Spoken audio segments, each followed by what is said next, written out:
ঘটনার শুরু বৈধ কাগজপত্রবিহীন বহিরাগত ব্যক্তিদের ধরপাকড় থেকে। গত সপ্তাহে ক্যালিফোর্নিয়ার লস অ্যাঞ্জেলেসের যে দুটি এলাকায় এ অভিযান শুরু হয় তার প্রায় ৬০% বহিরাগত অধ্যুষিত। এদের মধ্যে বৈধ নাগরিক নন এমন মানুষের সংখ্যা ৪০%। প্রেসিডেন্ট ট্রাম্পের অবৈধ অভিবাসন বিরোধী কর্মসূচির অংশ হিসেবে ফেডারেল আইন প্রয়োগকারী সংস্থা আইস সেখানে বহিরাগত ব্যক্তিদের কর্মস্থলে অভিযান চালায়, আর তাতেই শুরু বিপত্তির। পরপর ৩ দিনের বিক্ষোভ ও দাঙ্গার পর অবস্থা সামাল দেওয়ার জন্য প্রেসিডেন্ট ট্রাম্প ২,০০০ ন্যাশনাল গার্ড পাঠানোর নির্দেশ দেন।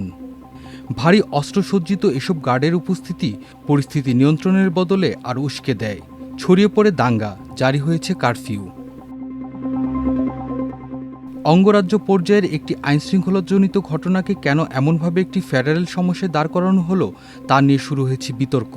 প্রেসিডেন্টের নির্দেশে ন্যাশনাল গার্ড মোতায়েন নতুন ঘটনা নয়। গত ৬০ বছরে অবস্থা সামাল দিতে ২ ডজনের বেশি সময় তাদের ব্যবহার করা হয়েছে। তবে একবার ছাড়া প্রতিটি ক্ষেত্রেই হয় স্থানীয় গভর্নরের অনুরোধে অথবা গভর্নরের অনুমতি ও সমর্থনেই তেমন নিয়োগ হয়েছে। এবার তার ব্যতিক্রম কেন, সেই প্রশ্ন তুলে ক্যালিফোর্নিয়ার গভর্নর গেভিন নিউসাম প্রেসিডেন্ট ট্রাম্পের নির্বাহী আদেশের বিরুদ্ধে মামলা করেছেন। তার যুক্তি, যে আইনের ভিত্তিতে ন্যাশনাল গার্ডদের মোতায়েন করা হয়েছে তা কেবল বহিরাগত আক্রমণ বা বড় ধরনের বিদ্রোহ ঠেকাতে করা হয়ে থাকে। ক্যালিফোর্নিয়ায় কোনো বিদেশি আক্রমণ ঘটেনি, কোনো বিদ্রোহ হয়নি। পরিস্থিতি সামাল দেওয়ার সক্ষমতা ক্যালিফোর্নিয়ার নিজের রয়েছে। প্রেসিডেন্ট ট্রাম্প বিষয়টিকে রাজনীতিকরণের উদ্দেশ্যেই এমন অভূতপূর্ব সিদ্ধান্ত নিয়েছেন। ট্রাম্প ও নিউসামের মধ্যে বিরোধ ও প্রতিদ্বন্দ্বিতা নতুন নয়।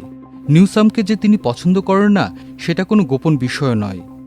তাকে অযোগ্য ও ব্যর্থ অতি বাম রাজনীতিক হিসেবে হরহামেশে বিদ্রূপ করে থাকেন ট্রাম্প। নিউসামের পক্ষ নিয়ে ডেমোক্র্যাট দলীয় গভর্নররা যৌথ বিবৃতিতে ট্রাম্পের সিদ্ধান্তের সমালোচনা করেছেন। তাদের বক্তব্য, অঙ্গরাজ্য পর্যায়ে ন্যাশনাল গার্ডের অধিনায়ক হচ্ছে সে রাজ্যের গভর্নর, অথচ সে অধিনায়কের সম্মতি ছাড়াই ন্যাশনাল গার্ডের নিয়োগের এই সিদ্ধান্ত অকার্যকর ও ভয়াবহ। প্রেসিডেন্ট ট্রাম্প অবশ্য সব সমালোচনা শুধু অগ্রাহ্য করেছেন তাই নয়, প্রয়োজন হলে নিউসামকে গ্রেপ্তারের পক্ষে মত দিয়েছেন তিনি। উত্তাপ কমানোর বদলে তার প্রশাসন আরও ২,০০০ গার্ডকে গোলযোগ দমনে পাঠাচ্ছে বলে জানানো হয়েছে। কয়েক হাজার নৌসেনাকেও সতর্ক অবস্থায় রাখা হয়েছে। ট্রাম্প অনেকদিন ধরে বলে আসছেন, ক্যালিফোর্নিয়ার মতো ডেমোক্র্যাটদের নিয়ন্ত্রিত রাজ্য ও শহরগুলো বসবাসের অনুপযোগী হয়ে পড়েছে।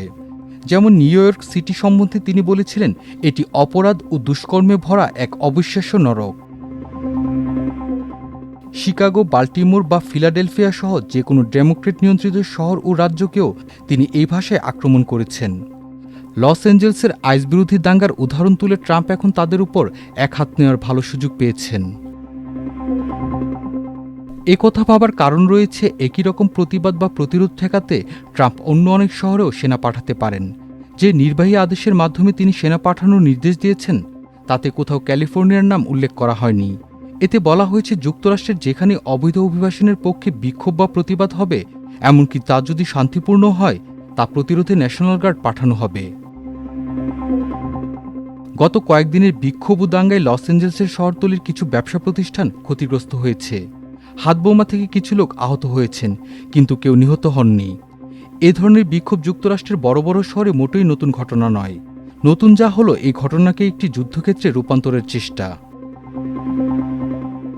সে কথা উল্লেখ করে নিউ ইয়র্ক টাইমস এক সম্পাদকীয়তে মন্তব্য করেছে, আইন শৃঙ্খলা প্রতিষ্ঠার বদলে ট্রাম্পের আসল লক্ষ্য বেপরোয়া শক্তির প্রদর্শনী। আরও কঠোর ভাষায় ট্রাম্পের সিদ্ধান্তের সমালোচনা করেছে ব্রেনন সেন্টার ফর জাস্টিস। মানবাধিকার ভিত্তিক এই সংস্থার অন্যতম পরিচালক এলিজাবেথ গাইতিন স্থানীয় গভর্নরের সম্মতি ছাড়া সেনা পাঠানোর সিদ্ধান্তকে অভূতপূর্ব ও আইন বহির্ভূত বলেছেন। অবশ্য অভিবাসন ইস্যুতে ট্রাম্পের পক্ষেই আছে যুক্তরাষ্ট্রের বেশিরভাগ নাগরিক। সিবিএস নিউজ পরিচালিত জনমত জরিপ অনুসারে ৫৪% মানুষ অভিবাসন প্রশ্নে ট্রাম্পের কঠোর অবস্থানে খুশি নন এমন মানুষের সংখ্যা ৪৪%। মাল্টিমিডিয়া ডেস্ক, আমার দেশ।